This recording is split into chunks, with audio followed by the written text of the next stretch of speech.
Hello everyone!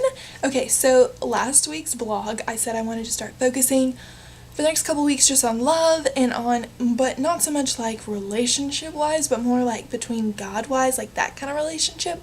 But it's really through that relationship and that love with God that is going to affect every other relationship in our life, whether that be romantically, friendship, family. It'll all change drastically based on our relationship with God. And so I really just wanted to talk about that. So today I'm actually going to have to do like a little two-part because it's kind of a lot to say.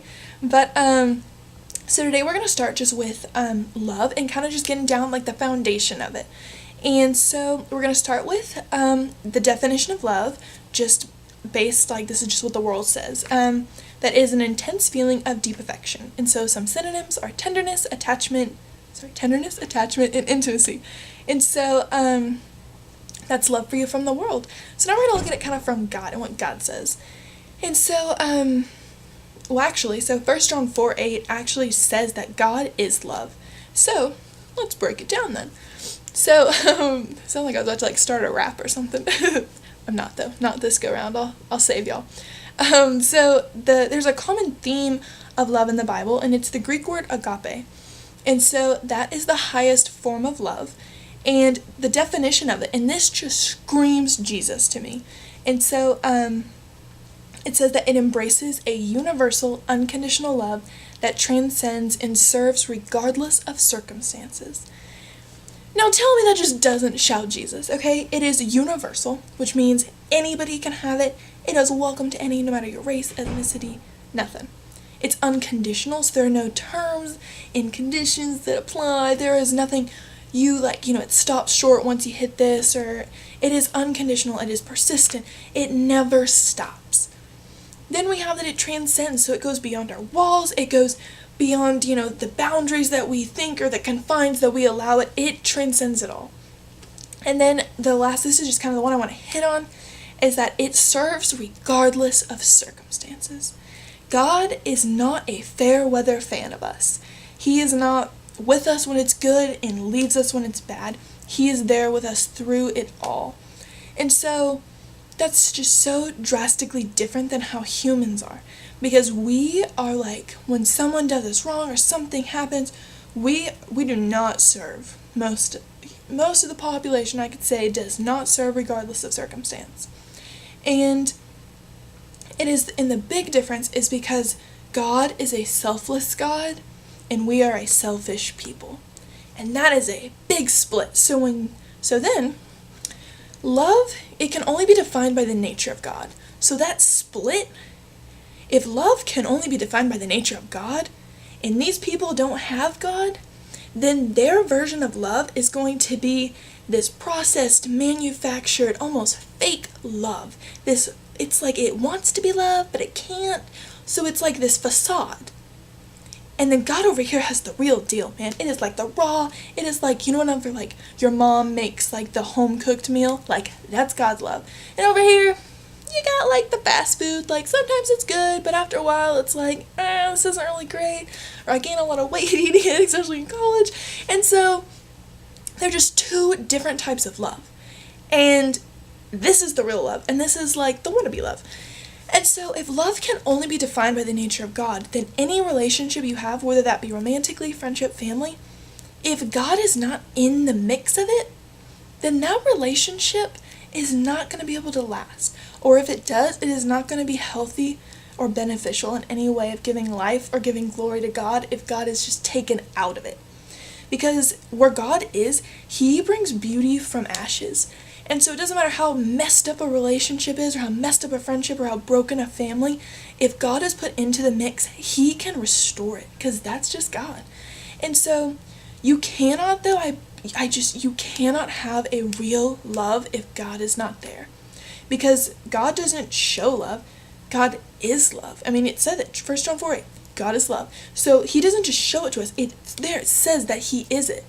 And so this is just something for especially some of my single ladies out there and or single guys, just kidding, to think about whenever you are looking at, if you are dating someone and, you're looking at marriage or even just looking to date, it is very, very, very, if I could stress this enough, it is very important to look at the qualities that they have, and if those qualities are defined by the nature of God.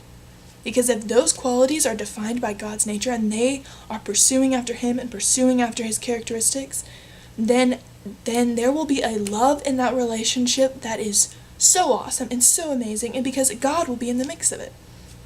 But you take God out, and it is just all kinds of crazy.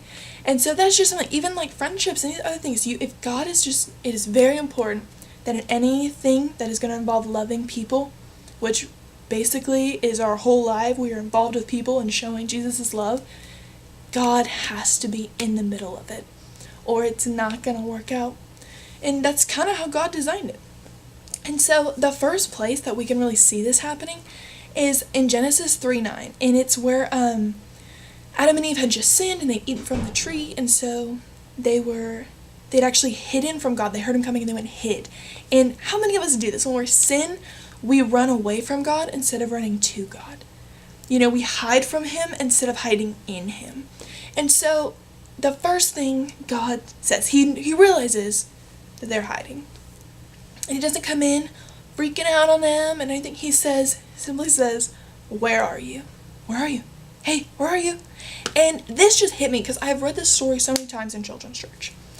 But he doesn't come in saying like, I told you this, or like, I'm so mad you did this. I told you not to eat from the tree. Or he doesn't come in saying like, you can't do that. We're no longer going to be homies. Like, no. He says, where are you? And he did that to show Adam and Eve that he was pursuing them, and he wanted to reestablish that relationship, that his love didn't change based on the new circumstances, that his love was staying the same, and that relationship was the same from his perspective. And so God, our love, he's not going to let sin stand in the way between us and him. Hence the reason he brought Jesus into the picture, because he couldn't fathom a world where he couldn't have a relationship with us. And so then you have Jesus who enters the picture, and he died knowing that we may never choose him.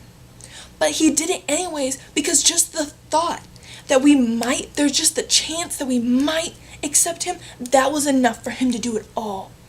And that is crazy, because how many times in my life have I not gone after someone or not pursued someone because I was so wrapped up in me and wrapped up in if they would, pursue me as well, or if they would, accept me, and no, because I let myself get in the way of loving other people. And Jesus right here shows that he didn't care about himself, that it was all about getting to know all of us. That if there was even the slightest chance that we could possibly maybe say yes, he was down. Count me in. I'm in it to win it. And so this is just crazy, because if you look at how we have relationships in life, if someone doesn't do something that we like, then we're like, well, I'm not going to talk to them anymore.